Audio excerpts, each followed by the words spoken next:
Hi everyone, I'm Antonia Nardulli and this is my entry for the Great American Hair Show 2013 for Beth Cut. I will be doing a tutorial on a disconnected haircut modeled by Lori Ortiz. These are her before pictures, side view, another side view, and a front view. And I included a before and after look. So for this haircut I will be using a horseshoe parting, connecting the top into the crown, and then the sides right behind the ears, leaving the back and nape alone. I'm starting out using a razor, holding it 45 degrees, just cutting about a ½ inch to leave a little length so I could go back in and notch it to give it a little more pieciness, and shelling it out to make sure that it lays really nice and flat against her head.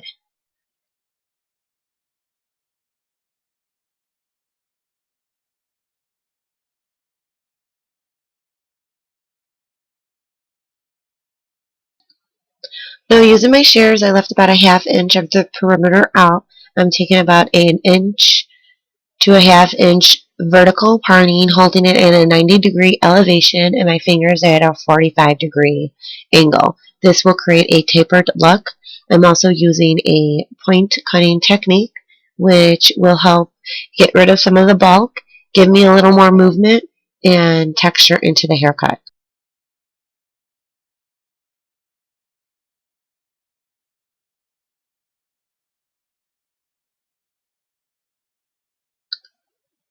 I'm using the same technique that I did in the nape area and bringing it into the back, into the crown.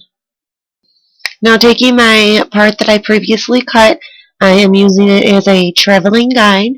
This will create a uniform length throughout the haircut, and I'm moving right to left.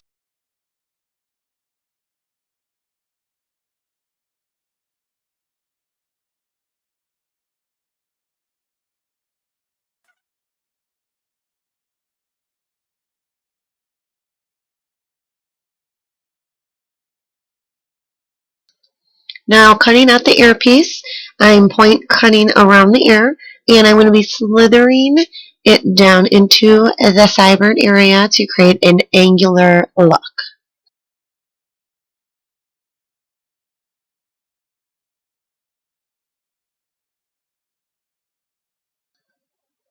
Now pulling her front perimeter piece to the front of her face, point cutting it. This will create a little more of an edgier and disconnected look.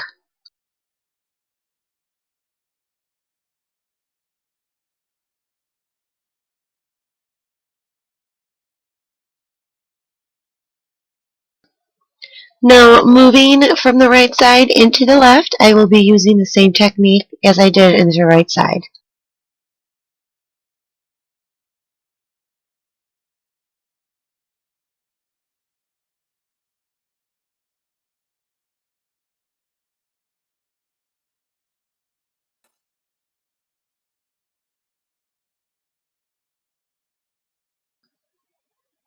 Continuing the same technique from the right side to the left side, point cutting it, pulling it vertically at a 90 degrees, holding your fingers at 45.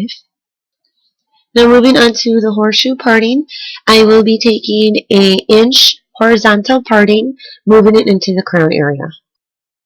With the parting that I just took, I will be taking an inch vertical parting and using a technique with my razor that I call palming. Lay it flat against your palm and move it straight up into the air.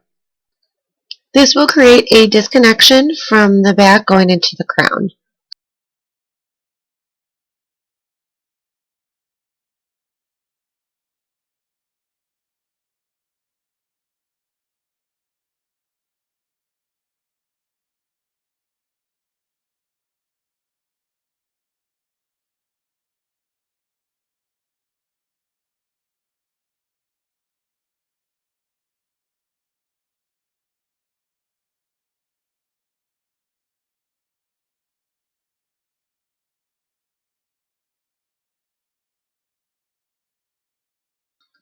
Continuing the same technique that I did to the right side, I will be completing the left side.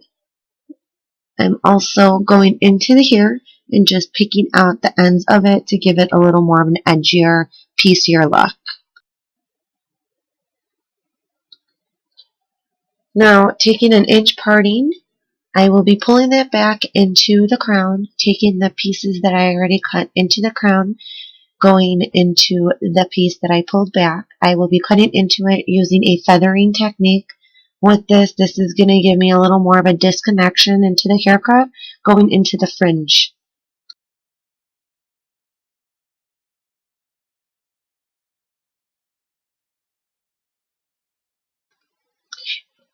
Continuing the feathering technique, I'm also using the palming technique throughout the top, going into the sides.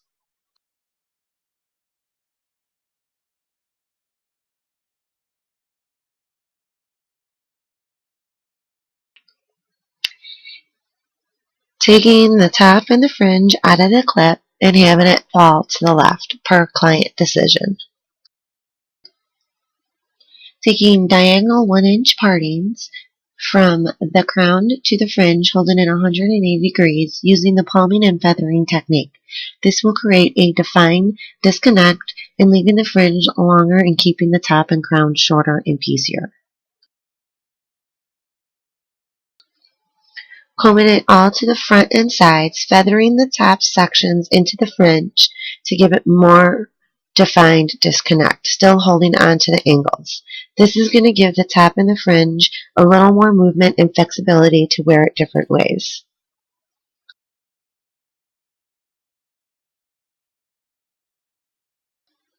Taking the mohawk section and feathering it to the fringe is going to create that defined pieciness and edginess that we're looking for.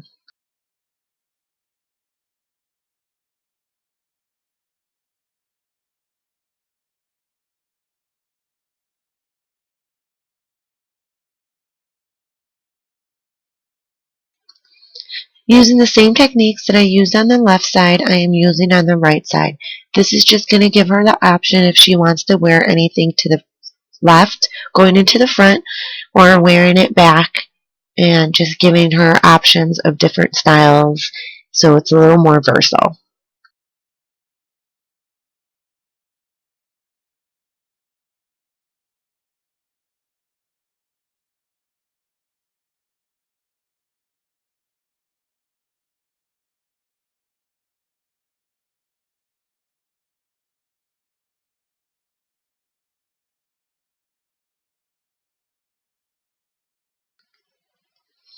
Now I'm pulling the fringe straight down to the front and sliding the razor down into a distinct angle, creating a shorter to longer fringe.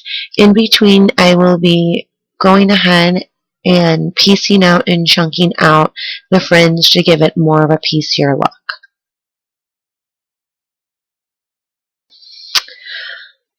After this, I blew her out. I used a little of the argan oil to just keep a little more shine and smoother texture into her hair. I also used a little of an iron guard to protect it from the heat from the flat iron to give it more of a sleeker, polished look, along with adding a little water wax and also a powder grip to give it more texture and oomph into her hair to give that edginess that we're looking for. I hope you guys enjoy this tutorial. This is my final product.